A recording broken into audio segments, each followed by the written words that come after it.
for our newly formed Pitt Staff Union. We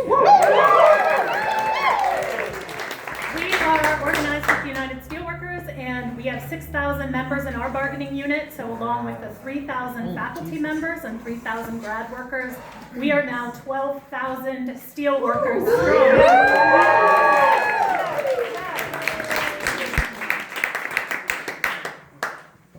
Pitt calls itself a world-class institution, and they really are. But our salaries do not reflect that. We do not make world-class money. The things that I've been hearing tonight about having to have second jobs. I had a second job for the first 20 years that I worked at the university. A lot of Pitt staff they qualify for food assistance and housing assistance because our salaries are so low. Last year, we got a 2.5% raise. The few years before, we didn't get any raises. You may all realize or have heard that our chancellor and the upper administration last year gave themselves a 30% raise. Wow. That's right. So, yes. That's it. Right? And Pitt relies a lot on NIH funding, which, as we know, during this current anti-science federal administration, means that a lot of staff members are being laid off due to lack of funding that's coming from the government. And Pitt is restructuring and moving people around, laying off more staff. And the result of that is that those of us who are left are forced to do more work for no more pay, or we risk being fired for poor performance when we can't keep up. In addition, we have a couple of, I'm going to use a fancy academic word because I'm in an academic institution, we have an esoteric struggle facing us.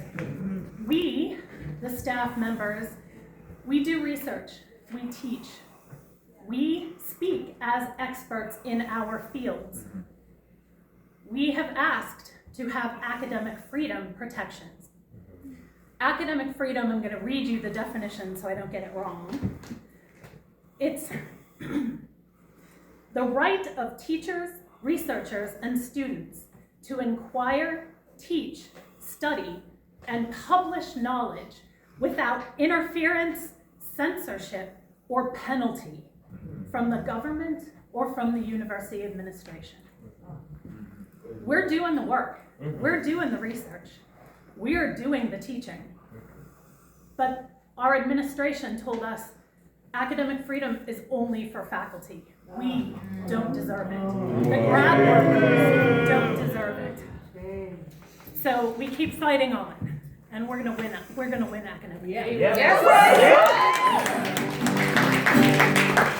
They don't think that we deserve that protection, but we know that we do.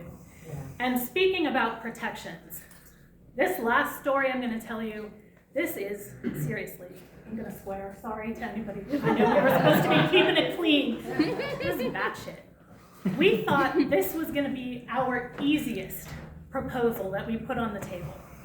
About a year and a half ago, we put our non-discrimination proposal on the table. We thought, great, nobody wants to discriminate, right? This is fabulous. We'll have a TA, tentative agreement on this immediately. But no. Sadly, and to our horror and surprise, the university provided us with a counter. As my one friend said, who the fuck counters a non-discrimination? And yet, they countered us by stripping all of the protected classes out of that proposal. They didn't want to have those words like race and gender, in our contract. She's not lying. We pointed out to them that it's already in the faculty contract. They didn't care. We pointed out to them that it's on their own website. They didn't care. They didn't want to have it guaranteed in a contract for us. because they want, if the federal government takes away those protections, they want to be able to change the rules. When we pushed them on it, and we tried to get them to commit to not discriminating, if federal laws would change, they would not make that commitment to us. So we fight on, and a year and a half later, we still don't have an agreement. But for our members, especially those who are in those protected classes, we're not going to quit fighting.